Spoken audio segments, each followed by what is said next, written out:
Welcome, internet friends, to subscribe to Storytime number 19. If you only care about the stories, here's the timestamp for that. Now to talk to the cool people. First, I want to say thank you for your patience with me this month. I decided to take some time off to be with family, to sort out some life stuff, sort out some equipment stuff, to breathe, because I sometimes forget to do that. Dark Matters will for sure return next week, and I'm working behind the scenes to prepare for my vacation in January. The hope is you guys won't even notice I'm gone, and you'll still have content to watch. Second, I want to also say thank you to my patrons. Patreon was about to start charging you guys the fees for credit card transactions plus the usage fee, which is normally charged to me. The company announced this suddenly without asking any creators, and the backlash was pretty harsh, with good reason, because it was a horrible idea. It basically punished smaller contributors, and as a result, Patreon has actually dropped those planned changes. Patreon will continue to run the way it always has. If you donate $1 every month, it will still be $1. That hasn't changed. So to those of you who left because of this, I completely understand. Thank you for your past support. And to those of you who didn't leave, thank you for your continued support. I understand some people may not want to return to Patreon, and I've received a lot of questions from people wanting to make one-time contributions. However, at the moment, Patreon is the only way other than buying merchandise to contribute financially. And a third thank you is in order. You guys are loving the Wendigo merchandise. I think I get at least 2 or 3 tweets now every day of you guys wearing the merchandise, and I always try to retweet as many as I can.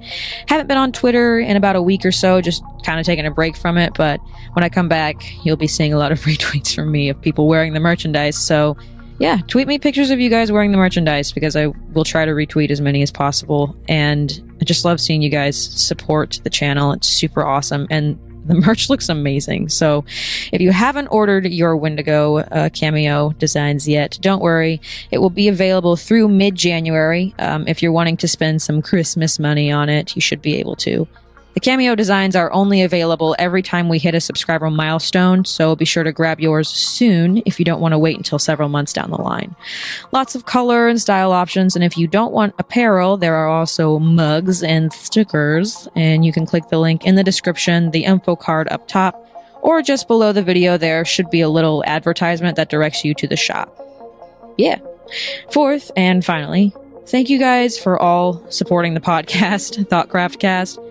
For those of you who are unaware, me and my partner Alex have a podcast together. We just started, so there's only 2 episodes, but it's something we've really enjoyed. And the second episode isn't actually out yet. It should be out this weekend, though. Part of the reason is because we've been having some technical difficulties. That was the reason for the delay in the first place. We had to buy new mics, learn a new recording system, etc. But the second episode should be up Saturday. We had a lot of fun with it, so I hope you'll check it out. And we'd like this to be an every week thing. Sometimes it may be an every other week thing, but either way, we just want to have fun with it, and we hope that you'll join us. Fifth, happy late freaking holidays. I hope no matter what you celebrated, you were with loved ones, eating delicious food, and we're happy. So let's get to the stories. We have 7 of them today, and I hope you all sit back, turn down the lights, and enjoy.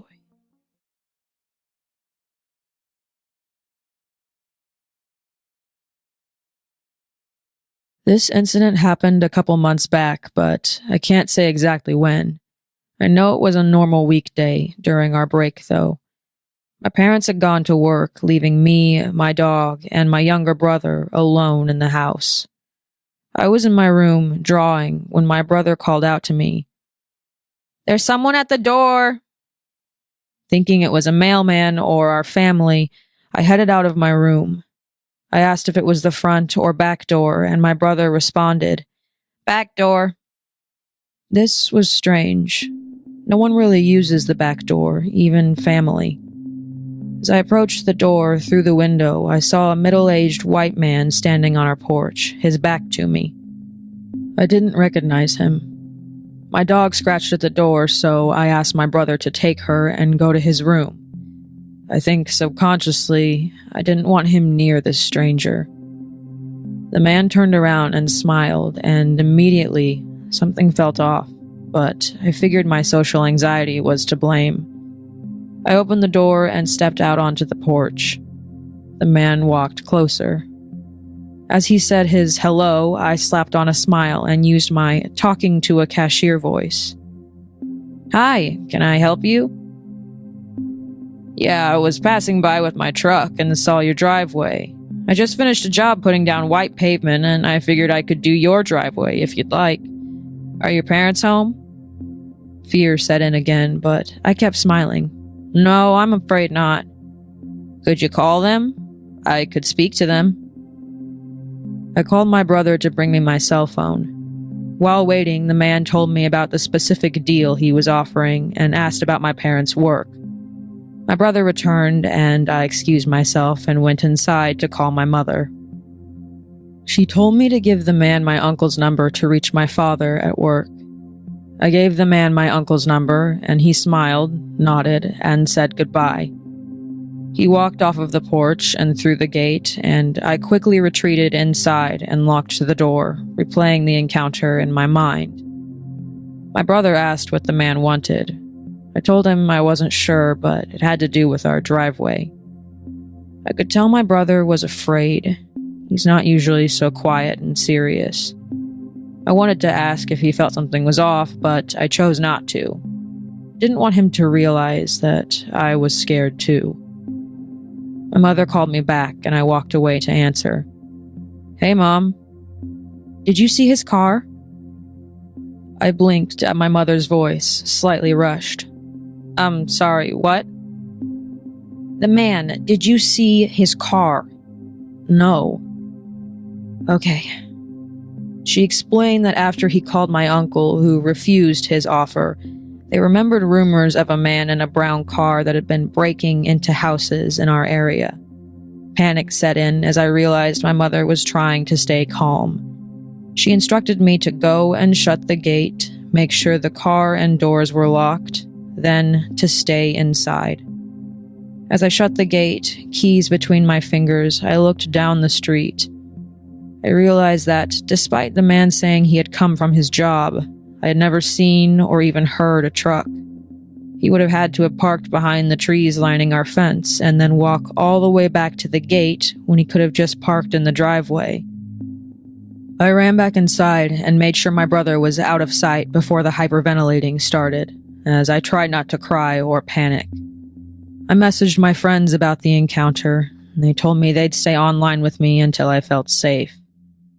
The man never came back, but I didn't feel safe until my mother came home. She didn't talk about what had happened, and neither did I. To this day, I always worry about the man coming back, and this time, actually making it inside.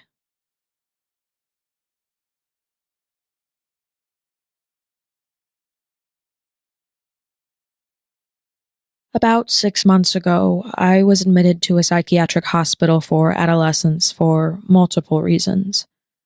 I live in Northern Ireland, and this unit is the only unit in the country, and it happens to be right beside a decrepit hospital, complete with mortuary and pediatric wards. Whenever we were allowed out of the unit, we'd go for walks in the old grounds, but I only went once as I was so terrified after the first time.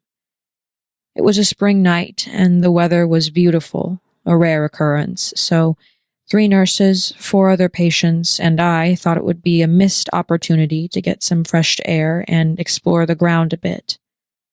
The first thing I noticed when we turned the corner into the grounds was that I was entirely calm, at peace with the world. I have psychosis, bipolar, and OCD, so I'm never calm. My fight-or-flight instincts are always in high gear, but not here. I was so content. We first went into the main hospital grounds, the first image I've attached, and we all found a place to sit. I went to light a cigarette, but my lighter wouldn't work. We soon found out that no one's would. It was as if they'd all run out of gas simultaneously. Shrugging it off, we went to take some pictures. As I held up my phone, I suddenly dropped it, but it felt as though it flew out of my hands and landed a good 10 feet away from me. I went to retrieve it, and although it thankfully wasn't broken, as I knelt down, my entire body gave up on me, and I flopped to the ground. The wind was knocked out of me, but the nurses just thought I was playing around. We all walked about the grounds a bit more, and I regained the sense of calmness. Everyone seemed fine, but I could hear something whispering to me. I have psychosis, so this isn't a rare occurrence, but this was different. It was as if there was someone walking behind me and angrily hissing, but seeing as I was already crazy, I knew the nurses wouldn't believe me.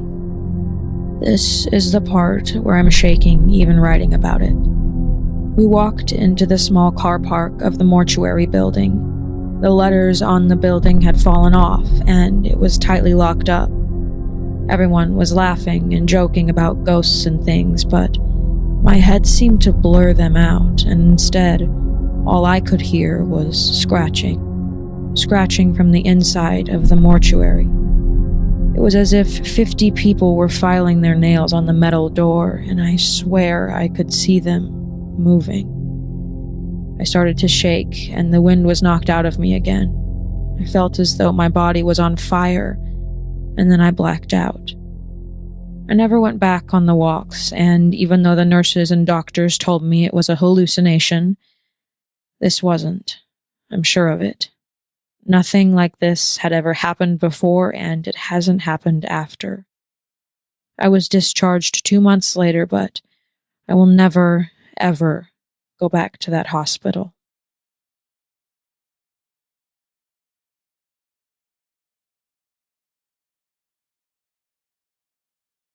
The following story happened to my brother and I about 4 years ago. My brother Daniel and I were Boy Scouts at the time and were on our annual 10-day camping jamboree, which we attended with other troops from the area. It was about 3 hours from our home in northeastern Pennsylvania. On one of the last nights, I was scheduled to spend the whole night in the woods for a wilderness survival class. We weren't allowed anything but our clothes and a jacket, but the leaders were allowed to bring whatever they wanted. I was partnered with my friend Spencer for the class.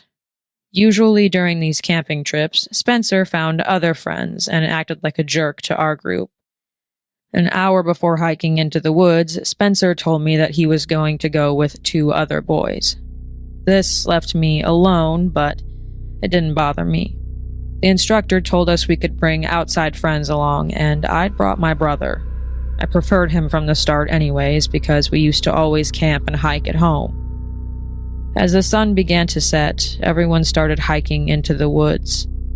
We trekked for about 45 minutes when the leader said this spot was good enough. We were instructed to build a shelter to sleep in for the night. We could build it with whatever we found, but had to stay close enough to see the leader's shelter.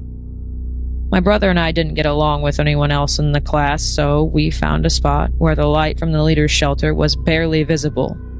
Daniel pointed to a medium-sized tree and said we would build our shelter there. We decided on a triangle-shaped shelter because we figured it would have the best chance of staying up. At first, we planned to snap off big branches to build 2 walls against the tree. However, the sun was almost completely down, so we decided to go for a quicker approach. We found a lot of downed branches with leaves still attached and decided they would have to do. We arranged the branches to make a triangular cave, the back being the tree and the front open to the woods. Our shelter wasn't very sturdy, but we had fulfilled the requirement. We were about to walk back to the leader's area when Spencer walked up. He commented on how far away we were from everyone else, to which we replied, "Good." He circled our shelter, saying it was pretty good, while pulling on the branches, trying to make it fall without being obvious. We told Spencer if he was only there to sabotage us, to leave. Eventually he did, and we waited to report to the leaders until we made sure that he was gone. Later, we all sat around the leader's shelter, where they passed out MREs for dinner. When we were finished, they declared lights out and ordered us to our shelters for the night. The plan was to leave in the morning, upon waking. We walked back to our shelter by the light of the full moon, but When we arrived, we realized our shelter was smaller than we initially thought. It was barely big enough to fit Daniel and myself, but we managed with close quarters. We talked for about an hour until we both fell asleep. Sometime later, I woke to the sound of crunching leaves behind our shelter. Daniel, who is a heavy sleeper, didn't stir. My first thought was Spencer was trying to scare us. I said, "Spencer, if that's you, this is your last warning." The crunching of the leaves stopped, and then began again, going in the opposite direction. I readjusted and fell back asleep, but woke again to the same noise. This time, it was to the side of our shelter, getting closer and closer. Just as the sound was right next to the opening in our shelter, I anticipated Spencer's face jumping out to scare me. But it wasn't Spencer. About 10 feet from the entrance, I saw something walking on all fours. A wolf, I thought, and began to internally panic. I pressed myself up against Daniel, trying to be inside the shelter as much as possible. I slowed my breathing and stopped moving, fearing an attack. But I didn't take my eyes off of it as it sniffed the ground. The moon came out from behind the clouds, and I finally saw it clearly. Its fur was a light gray and missing in certain areas. Had it been in a fight? Then my eyes adjusted, and I saw it for what it really was. The face had a pointed snout, like a wolf's, but towards the head it became more human-looking. As my heart started to race, as I looked closer and realized it was more crawling than walking on all fours, with its hind end in the air and 2 front legs on the ground. It circled back to the left side of the shelter, out of sight.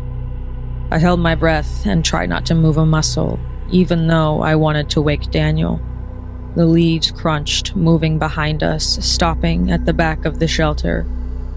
Then, whatever it was, began to dig.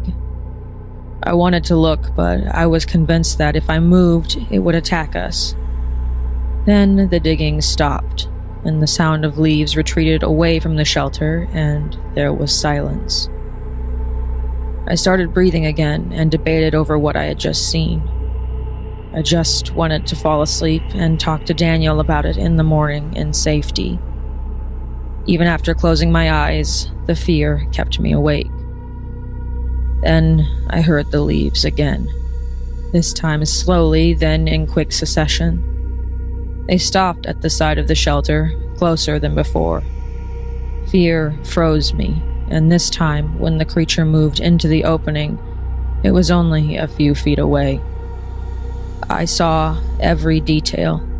Its patches of fur looked alien, like they didn't belong on its human-like skin. It was muscular, but I could still see its rib cage. I stared at it, still a stone, my head on the ground and my body in the fetal position. Suddenly, it looked directly into the shelter at both of us. My heart dropped, and I sensed an attack, so I slowly started to sit up. Then, the creature looked up over the shelter and bolted. I was left in silence, breathing heavily, trying to comprehend what I'd just seen. I wanted to believe that it was just a dream.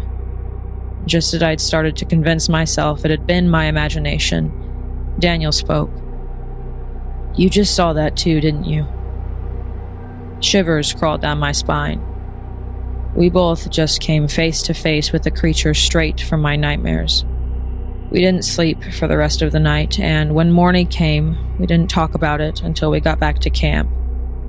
We'd both seen and heard the same thing, a kind of wolf-human hybrid stalking closer and closer, and it had seen us. We left the camp in the next 2 days, and nothing seemed right after that. We both knew no one would believe us, so we really didn't talk about it again until a couple years later. Daniel sent me an article that residents from the area compiled. Each stated that they had seen a similar creature. Years later, I have moved away for college, and Daniel stayed home and is now the leader of our scout troop. However, neither of us has been back to that camp, and we swear that we never will after what we saw that night.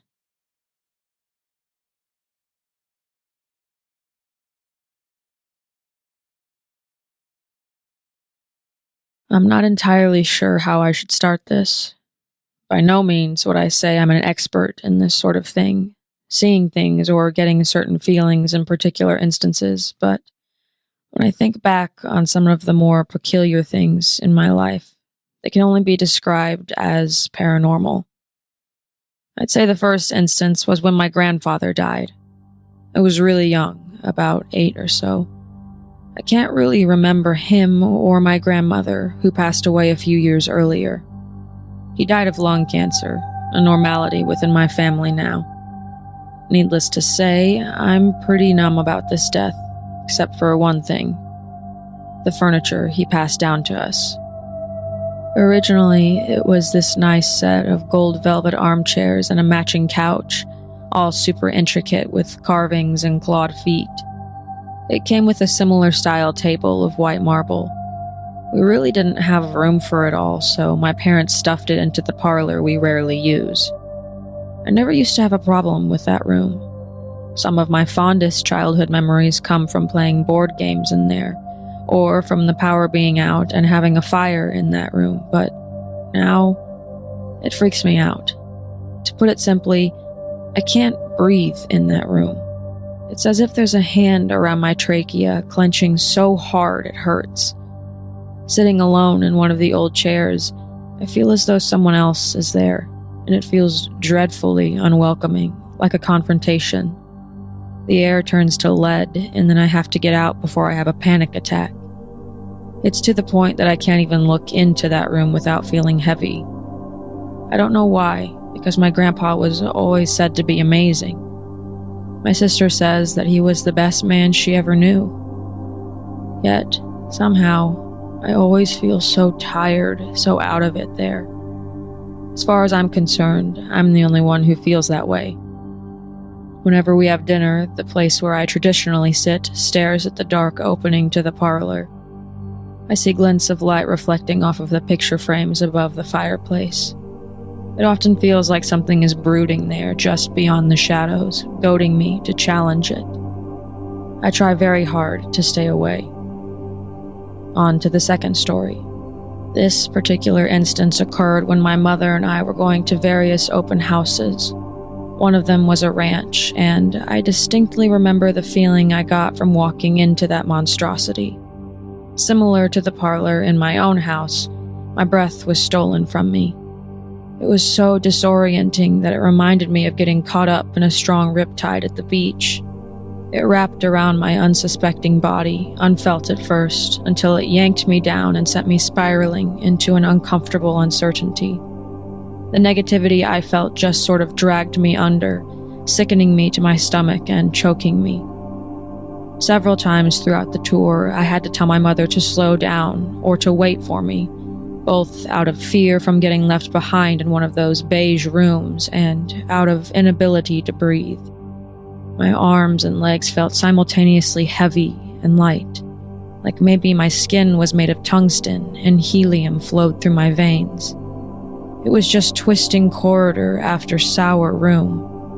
It felt like something was trying to get out, constantly on the heel of my foot, praying I would turn around to see it. Its terrible want to be free mixed with my own consuming need to run as far away from this house as possible.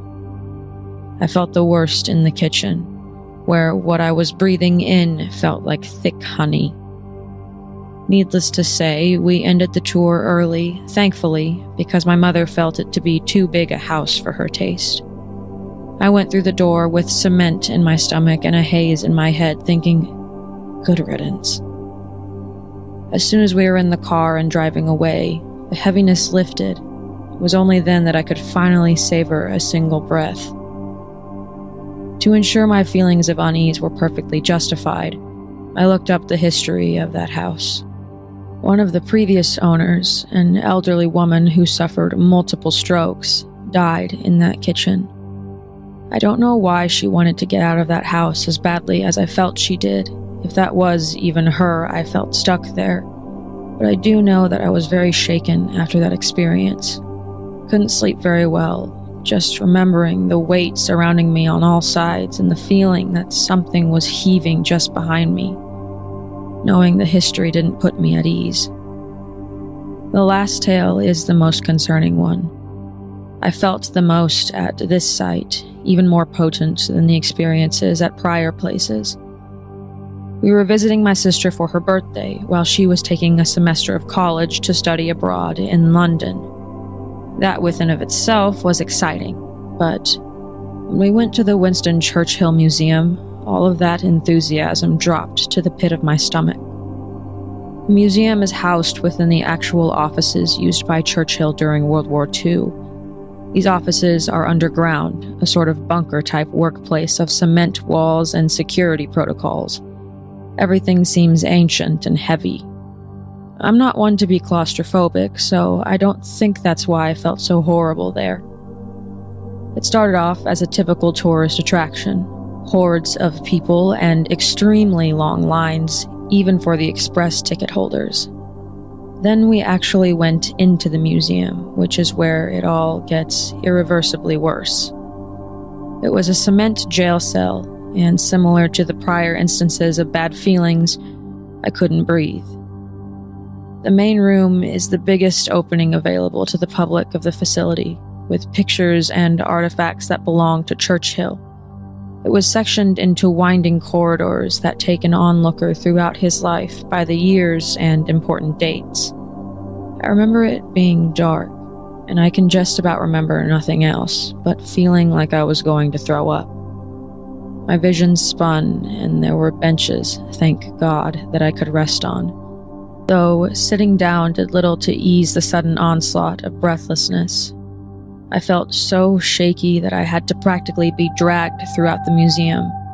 I couldn't breathe, let alone walk, so my father, rather grumpily, might I add, grabbed me by the arm to ensure I didn't get swept away in the massive throngs of people. I felt sick to my stomach, my head too warm and the air hot and sticky. My hands were cold, so I remember pressing them onto my closed eyes in an attempt to stifle the throbbing headache, but to no avail. My family looked at me like I was crazy as I mumbled how something felt so profoundly wrong that my body couldn't bear it. I swore I smelled cigarette smoke, so thick it misted the tops of the stooping ceilings. They didn't smell a thing besides old stone and rust from the labyrinthine pipes suspended above us. I think I would have blacked out if we had stayed there any longer. Either that, or I would have spattered the walls with the contents of my stomach. While passing through the gift shop, my family asked if I wanted anything. I replied with a rushed, "No thanks." I did not want anything to remind me of that day, and I just wanted to get out. I can only assume that it was the severity of the emotions of the people who worked there that made me react so negatively.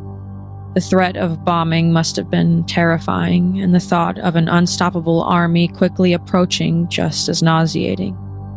Just being there, only having a faint grasp of what the workers there must have felt, made me feel like I was trapped in a sealed tomb. Maybe I picked up on those feelings, but even thinking about the entire experience still makes me feel like my lungs are collapsing. I'm unsure if these count as paranormal experiences or if it's just all in my head. Something just felt off, and I get that feeling a lot when I visit certain places or am with certain people. It's a sort of vibe, I suppose, like I know when something isn't right.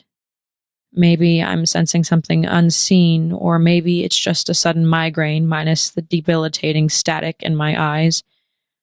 Whatever it is, I make sure to steer clear of these places when and if I have to revisit them so as to prevent the crushing feelings that accompany them.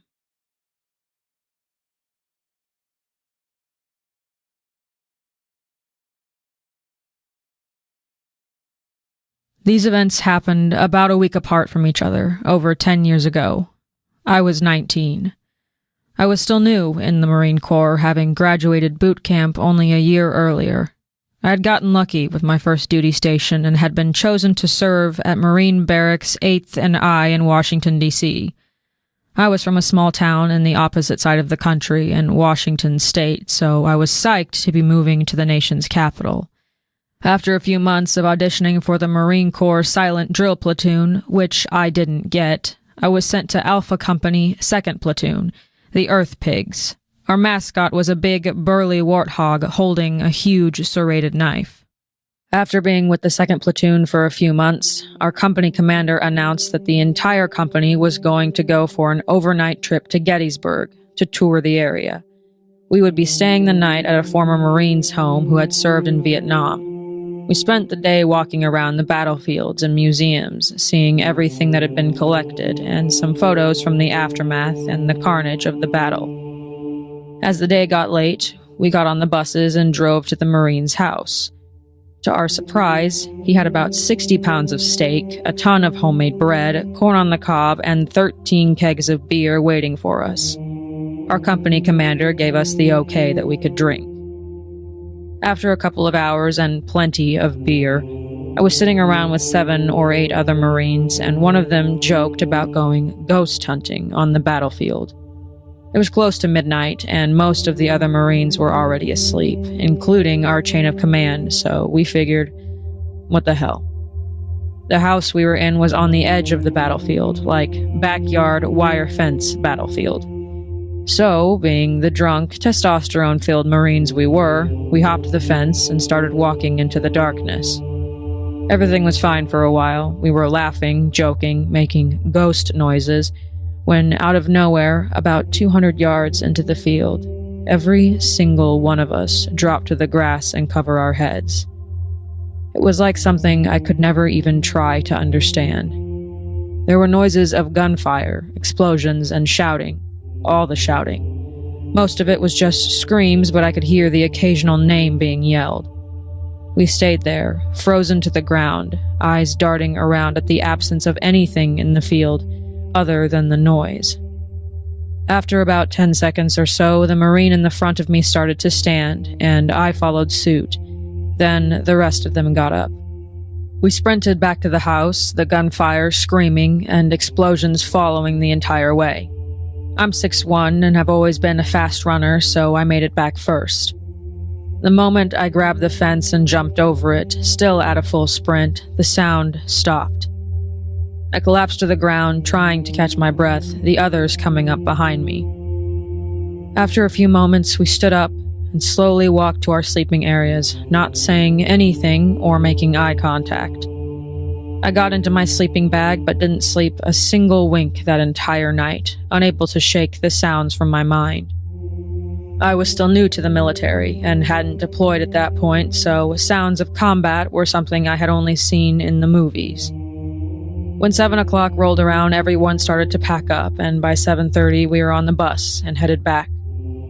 A few of us talked about it later that day, but it was mostly just a bunch of wow and shit was crazy. Marines aren't usually ones to articulate much. Fast forward a week. The barracks we lived in were really old and had a history of being haunted. After what had happened the last week, I hadn't really thought to tempt fate with late-night drinking anywhere with a reputation, so most nights I went to sleep early. It was Friday night, early Saturday morning, and I was in bed. I had fallen asleep around 11:30, and my roommate had gone out clubbing. Our barracks room was laid out so that from the door you walked by a double vanity, the bathroom on your right, then into the open room. My bed was on the far wall, the farthest object from the door. About 2 a.m, sleeping with my back to the door, I felt my roommate pressing my shoulder, the way you would if you wanted to get someone's attention. I shrugged my shoulder and muttered, "Fuck off." He pushed me again, and finally I had enough and grabbed my extra pillow and threw it over my shoulder into the dark room without looking. I heard it land on the floor, and the pushing stopped. I smiled, content that I had made my point, when out of nowhere, a large hand slapped me hard on my cheek. I sat straight up in the dark room, swinging at the air, just wanting to hit him. After a few moments, I reached over and flipped the lamp switch beside my bed. The room burst into light, and I saw that I was alone. I blinked a few times, got up, and started looking around the room, thinking he was hiding from me. I checked between the wall lockers, under the vanity, and in the bathroom, really the only places to hide. Then I opened the door to the main hallway and stuck my head out, looking both ways down the empty corridors. I knew that there was no way he had left the room, because I would have seen and heard the door open. I closed the door, thinking maybe it was just a really vivid dream. Walking back to my bed, I caught my reflection in the mirror. I almost pissed myself when I looked and saw a bright red handprint nearly covering the entire side of my face. I ran back to bed, jumped in, and pulled the blanket up over my head, not moving for the rest of the night. I finally passed out, and when I woke up around 10, saw my roommate laying in his bed, still in his clothes from the night before, and shoes with the club bracelets on his wrists. I got up and walked over, noting that I could smell the whiskey on him before even making it halfway there. I reached down and shook him awake. "What time did you get home last night?" I asked, not worried, but genuinely needing to know. He looked up at me, eyes still glazed over. "Around 5. "Swear to me you weren't here at 2 a.m. fucking with me," I said now, the worry revealing itself in my voice. He didn't answer, but the look on his face was one that you could just tell he was genuinely confused with what I was asking. He finally just shook his head. I nodded slowly and walked to splash some water on my face. As I did, I looked into the mirror. I noticed 4 small circular bruises on my cheek, where the tips of the finger marks were last night. I stared at the mirror for a minute, before just walking away, getting dressed, and walking out. I spent the entire day out in the city, not ready to walk back to the barracks. For the rest of my time there, another year and change, nothing else happened. To date, I have had a few more experiences, but nothing to that much of an extreme. The memory will always be as vivid in my mind as if it had happened yesterday.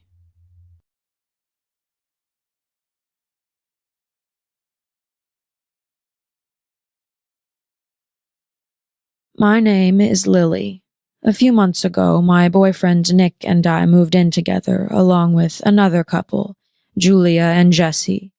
The 4 of us live on the top floor of an old house that's been split into 3 apartments, 2 on the bottom and ours on the top.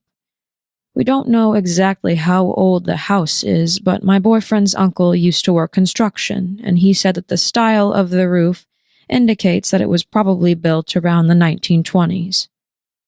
Before the 4 of us moved in, Julia's sister, Catherine, lived in the apartment alone.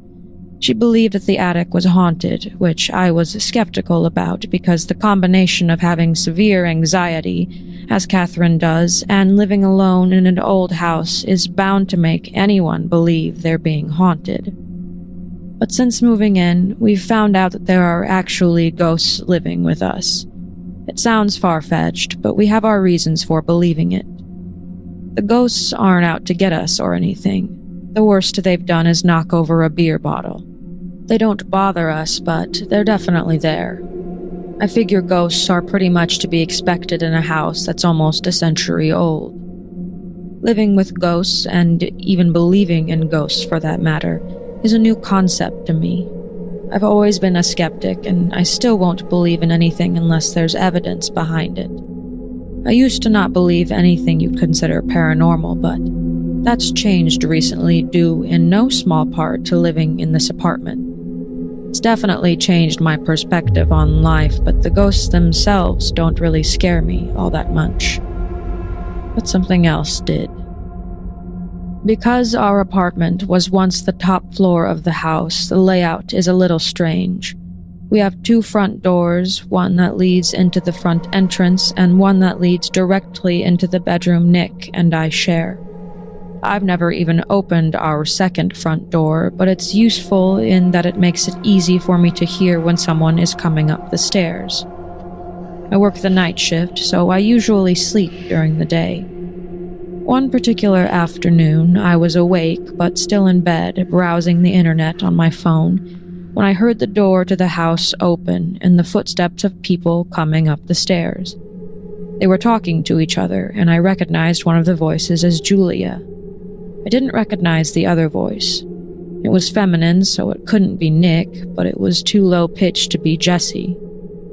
The people moved up the stairs, through the front door, and into the living room. I couldn't make out what they were saying, but I didn't think it was important. Maybe Julia just had a friend over. All four of us were pretty introverted, but it's not unheard of for us to have someone over once in a while. I didn't think anything of it. Later, out of curiosity, I decided to ask Julia who she'd had over earlier.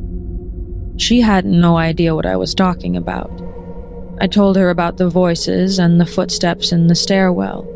She told me she had no idea what that could have been, but that it definitely wasn't her. No one else had been in our apartment, and she hadn't been talking to anyone on the stairs. It spooked me a bit, but I tried not to think too much about it. But then, a few days ago, I got up around 1 p.m. to go to the bathroom and saw Jessie getting ready for work. She looked pretty tired, and I could tell she didn't want to go. Her job is really stressful and takes a lot out of her, so I decided to give her some space. Julia gave her a hug, and Jessie left for work. I was still a bit tired, so I headed back to my room to rest. About 3 hours later, I heard Jessie's voice in the living room talking with Julia. She was complaining about something, probably her predictably bad day at work. I thought it was odd that she was home so early, but I figured maybe she had just worked a half shift, or maybe she'd gotten sick. She hadn't looked so well before she left, and since she works in food service, her supervisor would have sent her home rather than risk her passing on an illness to customers. A few minutes later, I went out to the living room and saw that the bathroom light was on. Jessie usually takes a shower after work, so I assumed it was her. A few minutes later, though, Julia came out of the bathroom. Confused, I asked her if Jessie was home, and she told me she was still at work. I told her what I had heard, and she said that Jessie was supposed to work until 10 p.m. that night, and that she hadn't so much as called Jessie today. She was noticeably freaked out, and we both immediately recalled the time I'd heard the voices in the stairwell. We relayed the story to Jessie once she got home, and she joked about being a time traveler. She and Nick didn't seem to take it too seriously, but Julia and I immediately started coming up with theories. Julia's theory is that our apartment building has some kind of glitch in the timeline, that the house itself is capturing things that have happened there and replaying them at odd times, like an echo. She thinks the conversations I overheard did really happen, just not when I heard them happen. I agree with her theory, but I also feel like it could be more complicated than that. Both of these instances happened when I was in my bedroom, and the door to the attic, where the ghosts are, is inside my bedroom closet. Maybe we upset the ghosts somehow, and they're fucking with us to get a point across. And maybe it's unrelated, but who knows? I'm sure a lot of people will write this off as the result of an overactive imagination or my mental health going south. Let me say I do have several mental illnesses, and I have had minor hallucinations in the past, but this felt nothing like that. My hallucinations have always been mild, and I've always been able to tell what's real and what's not. Additionally, they only come when I'm experiencing high anxiety, which I wasn't in either of these cases. I was perfectly calm, and this felt real. So real that I didn't even question what I was hearing at the time. Truthfully, though, none of us really know what happened. We don't know where the voices came from, or why both voices sounded like they were speaking with Julia, or why I was the only one to hear them. I have a feeling we won't ever know, and I'm okay with that. I just hope it doesn't happen again.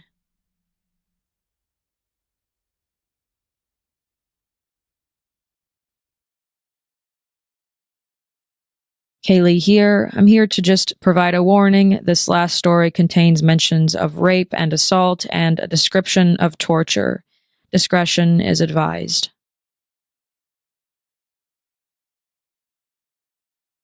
I am a 24-year-old female native to Chile in South America, and this is the most terrifying moment I've ever had.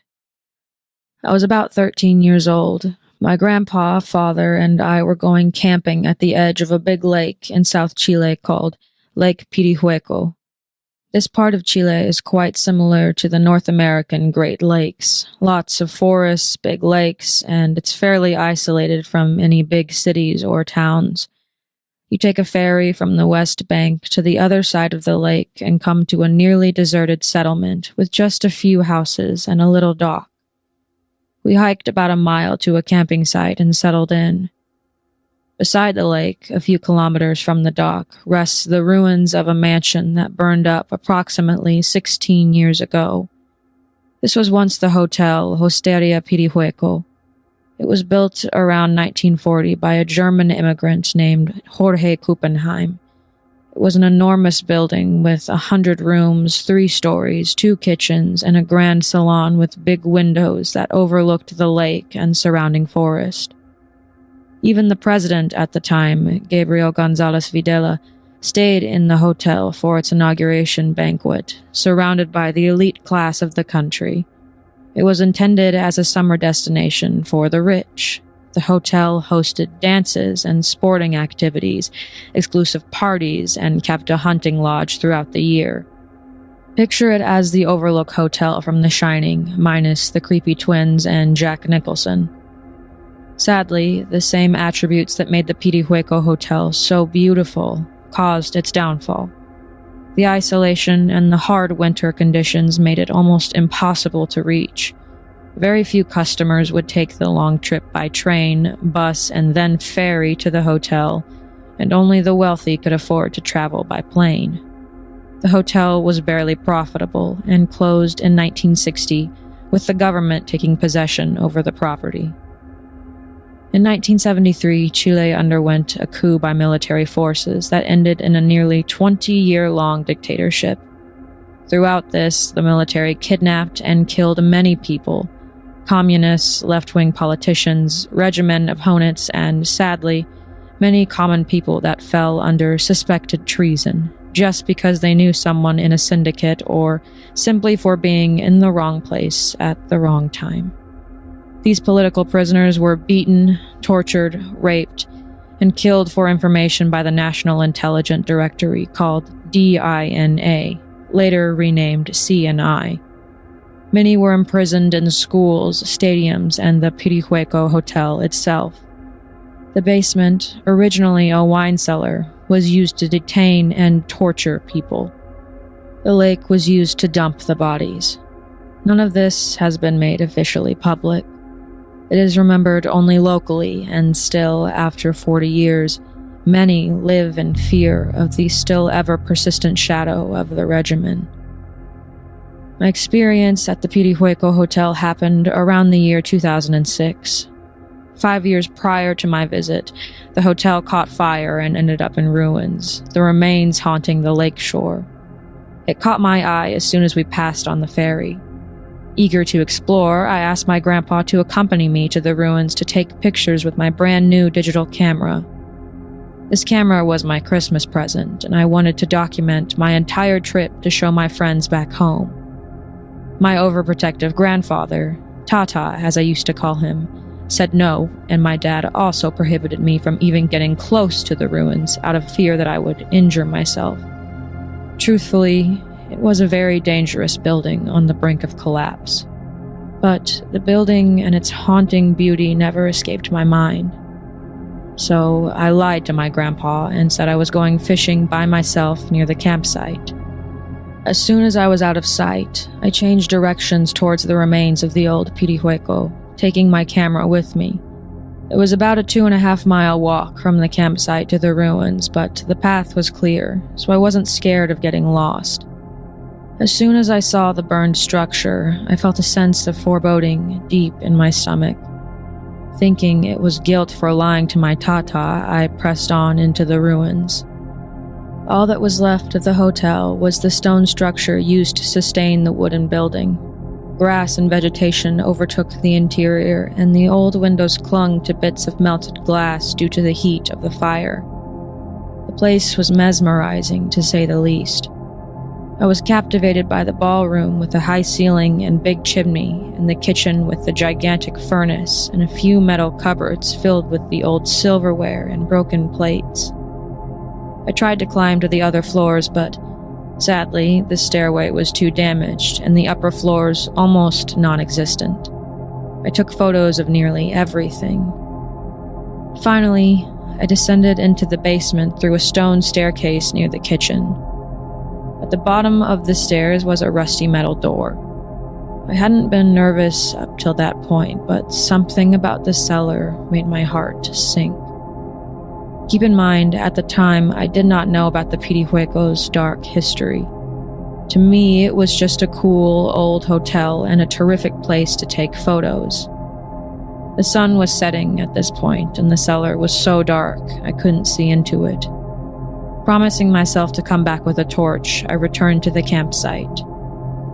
2 days later, I was finally able to return to the ruins. My dad and Grandpa had been keeping a close eye on me, so it was the first chance I had to escape. Luckily, my dad ran into some other campers, a young couple, and invited them to our campsite. While they were talking, I was allowed to go to the river to fish by myself. I ran to my tent, picked up my camera and torch, and returned to the hotel knowing my time was short. I went straight to the stone staircase leading to the basement. I'd heard the locals talk about the wine cellar and wanted to find a bottle as a souvenir. Dumb, I know. I opened the rusty door without much effort and entered a dark hallway, the torch illuminating the path. At the end, beneath the ballroom, was the cellar. It had stone walls and a few wine racks with a small number of empty wine bottles on the floor. Clearly, I wasn't the first person to be there. I took my prize and turned to head back down the hall when I heard a noise that chilled my blood. Do you remember those old phones with a rotary dial? You had to put your finger inside the hole and turn it to the number you wanted to dial, and then let it roll all the way back to its original place. It made a distinctive sound. I remember it fondly as my granny used to have one. At first, I thought this was the sound I was hearing. It came again, but this time without any pauses. Now it sounded more like a crank, and the air filled with electricity. I felt the hair on my arms and neck stand on edge as I held my breath. I shone my torch around, looking for the source of the sound, but all I saw was old furniture and twisted, burned objects. I backed away slowly, a weight in my chest. The sound became louder and faster, then suddenly, it stopped. Then I heard what sounded like a light switch. I bolted out of there, dropping the wine bottle and running like a lunatic out of the small room into the passage, slamming into the metal door, praying it was open. It was. I ran, and at some point my torch stopped working, but I kept going all the way back to the campsite and ran into my grandpa's arms. I lied and told him a wild boar had scared me, as they were common in the area. I never told him what really happened or what made me cry. Later, my dad suggested we go explore the old hotel ruins, but I refused to go near it. Later in my life, I learned from the internet about the hotel's history. I also learned that one of the techniques often used by the secret police to torture was called la parilla, the grill where they would put a naked man or woman into a metal bed frame and apply electricity into sensitive zones such as nipples, genitalia, and lips. I don't know if this was what I heard down in the cellar, or even if what I think I heard was real, or only something that my hyperactive imagination created due to fear. It could have been the wind, the tide, even my own torch dying. I don't know. But what still haunts me to this day is that the camera I had, my brand new digital camera, died that day. The repairman that tried to fix it told my dad that the camera had been burned, probably due to electrical overload or something like that. I got scolded for not using the correct charger, but I am sure to this day that it burned in that cellar.